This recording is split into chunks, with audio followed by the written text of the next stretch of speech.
નમસ્કાર, સ્વાગત છે આપનું રંગતમાં। હું સિદ્ધિ કમાણી રોજ તમને અવનવી વાનગી બનાવતા શીખું છું। જો તમને વાનગી પસંદ આવતી હોય તો ચેનલને સબસ્ક્રાઇબ કરો, વિડીયોને લાઈક કરો અને ગ્રુપમાં વિડીયો શેર કરો। તો આજે આપણે એકદમ પ્રસંગોમાં બનતું ખૂબ જ ટેસ્ટી એવું રીંગણ બટાકાનું શાક બનાવતા શીખીશું, જે ફક્ત 10 મિનિટમાં બને છે અને ખૂબ જ ટેસ્ટી બને છે। તો ચાલો આપણે બનાવવાનું શરૂ કરીએ એકદમ પ્રસંગોમાં બનતું રીંગણ બટાકાનું શાક। પ્રસંગોમાં બનતું અને ખૂબ જ ટેસ્ટી એવું અને ફક્ત 10 મિનિટમાં બની જતું રીંગણ બટાકાનું શાક બનાવવા માટેના ઇન્ગ્રીડિયન્ટ્સ આપણે અહીંયા જોઈ લઈએ। મેં અહીંયા 1 કપ રીંગણ સમારીને લીધા છે, પાણીની અંદર રાખ્યા છે। 1 કપ તેની સામે મોટા ટુકડામાં સમારી બટાકા લીધા છે, છાલ સાથે બટાકા લેશો તો એકદમ પ્રસંગોમાં બને તેવું જ આપણું શાક બનશે। અહીંયા આપણે 4 ચમચી તેલની જરૂર પડશે, એટલા માટે મેં તેલ લીધું છે। 7 થી 8 લસણની કળી લીધી છે, 1 મરચાના ટુકડા કરીને લીધા છે, 1 મીડિયમ સાઇઝના ટામેટાના ટુકડા કરીને લીધા છે, અડધો કપ પાણી, 1 ઝીણી સમારેલી 1 ચમચી મોટી કોથમીર લીધું છે, ખડો મસાલામાં સૂકું લાલ મરચું, તજ, લવિંગ, બાદિયા અને તમાલપત્તાનો ટુકડો લીધો છે, 5 થી 7 મીઠા લીમડાના પત્તા, 1 ઇંચ આદુનો ટુકડો કરીને લીધો છે, 1 ચમચી નમક, અડધી ચમચી ખાંડ, 1 ચમચી ધાણા જીરું પાવડર, અડધી ચમચી હળદર, 1/4 ટીસ્પૂન ગરમ મસાલો, અડધી ચમચી જીરું, અડધી ચમચી રાઈ, 1/2 ચમચી લાલ મરચું પાવડર અને ચપટી હિંગ લીધી છે। તો ચાલો આપણે બનાવવાનું શરૂ કરીએ એકદમ પ્રસંગોમાં બનતું રીંગણ બટાકાનું ખૂબ જ ટેસ્ટી એવું શાક બનાવવા માટે આપણે અહીંયા ગ્રેવી બનાવવાની છે। તો મેં અહીંયા એક નાનો મિક્સર જાર લીધું છે, એની અંદર અહીંયા જે 1 મીડિયમ સાઇઝનું મેં ટામેટું સમારીને લીધું હતું તે આપણે એડ કરી દઈશું, અને અહીંયા જે મરચાં ઝીણા સમારીને લીધા હતા એક મેં તે એડ કરી દઈશું, અને આદુના ટુકડા એડ કરી દઈશું, અને આપણે એની પ્યોરી બનાવી લેવાની છે। અહીંયા મેં ગ્રેવી બનાવી લીધી છે, તો હવે આપણે એને એક બાઉલમાં કાઢી લેશું। હવે અહીંયા શાકમાં નાખવા માટે આપણે લસણની ચટણી બનાવવાની છે, તો એના માટે મેં અહીંયા એક ખાંડણી લીધી છે, એની અંદર આપણે જે લસણ લીધું હતું તે એડ કરી દઈશું, થોડું લાલ મરચું એડ કરીશું, અડધું આપણે રાખીશું અને અડધું એડ કરી દઈશું, અને થોડું નમક એડ કરીશું, અને હવે આપણે એની એકદમ મસ્ત પેસ્ટ બનાવી અને ચટણી બનાવી લેશું। અહીંયા અમે લસણની ચટણી બનાવી લીધી છે, તો હવે એને બાઉલમાં કાઢી લેશું।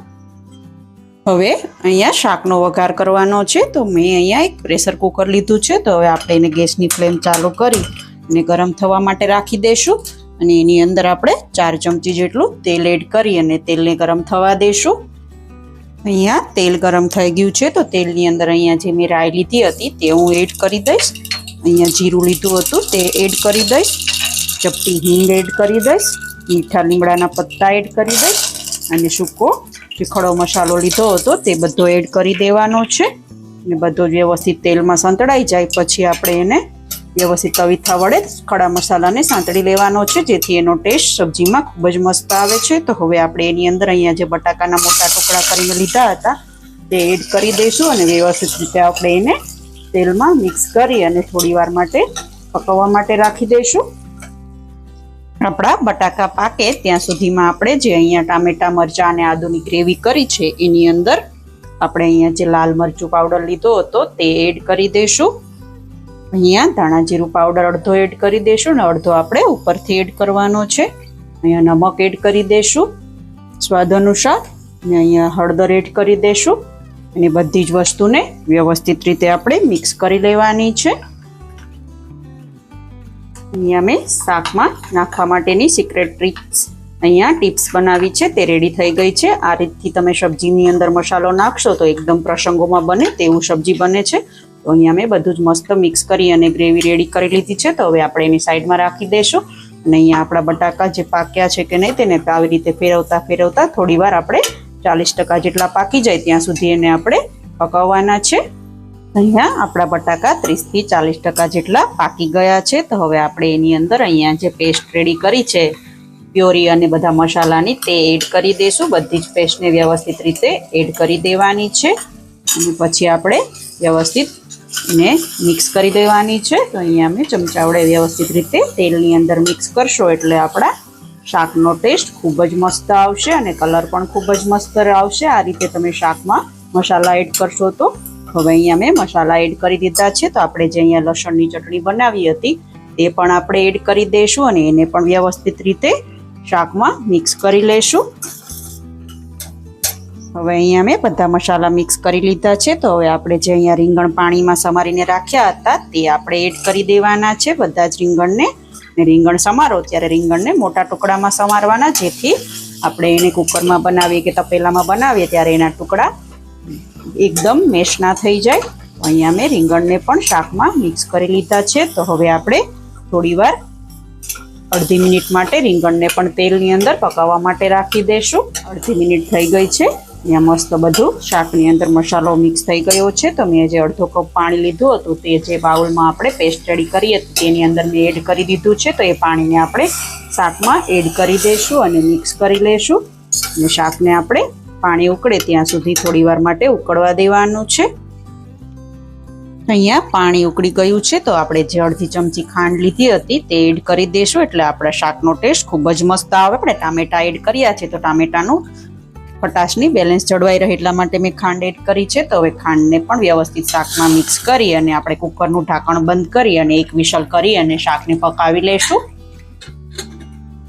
અહીંયા મેં કુકરમાં એક વિસલ કરી લીધી છે. તો હવે આપણે ગેસની ફ્લેમ બંધ કરી અને ઢાંકણ ખોલી અને શાકને ચેક કરી લેશું. આપણું ખૂબ જ મસ્ત શાક રેડી થઈ ગયું છે અને આપણા રીંગણ પણ એકદમ આખા રહ્યા છે, રીંગણને મેશ થયા નહીં. તો હવે આપણે એની અંદર અહીંયા જે મેં 1/4 ટીસ્પૂન ગરમ મસાલો લીધો હતો તે એડ કરી દઈશું. અહીંયા આપણે થોડો ધાણા જીરુંનો પાવડર બાકી રાખ્યો હતો તે એડ કરી દઈશું અને થોડી કોથમીર એડ કરી દઈશું અને થોડી ગાર્નિશિંગ માટે રાખી દઈશું. તો હવે આપણે બધી વસ્તુને હળવે હાથે મિક્સ કરી લઈશું અને પછી આપણે શાકને ગરમા ગરમ શાકને સર્વિંગ બાઉલમાં કાઢી અને સર્વ કરી લઈશું. ફક્ત 10 મિનિટમાં બનતું અને પ્રસંગોમાં બનતું એવું રીંગણ બટાકાનું શાક અહીંયા તૈયાર છે.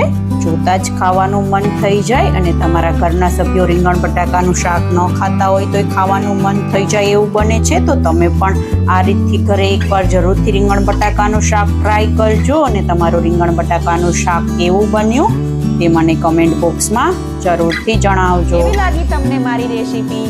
જો તમને મારી રેસીપી પસંદ આવી હોય તો તમે મારા વિડીયોને લાઈક કરો, તમારા ગ્રુપમાં મારા વિડીયો શેર કરો અને હજુ સુધી તમે જો મારી ચેનલને સબસ્ક્રાઇબ ના કરી હોય તો વિડીયોની નીચે જ્યાં રંગત છે તેની બાજુમાં સબસ્ક્રાઇબનું બટન છે તે બ્લેક કલરનું હશે. તો તમે હજુ સુધી મારી ચેનલને સબસ્ક્રાઇબ નહીં કરી તો એ બટનને તમે ક્લિક કરો, જેથી મારી ચેનલ સબસ્ક્રાઇબ થઈ જાય અને એ ક્લિક કરશો એટલે એક બેલ આઇકન આવશે, એને પણ તમે ક્લિક કરો, જેથી મારા વિડીયોના નોટિફિકેશન તમને સૌપ્રથમ મળતા રહે. તો રોજ આવી અવનવી વાનગી જોવા માટે જોતા રહો રંગત, ખાણીપીણીના શોખીન ગુજરાતીઓની. Thanks for watching.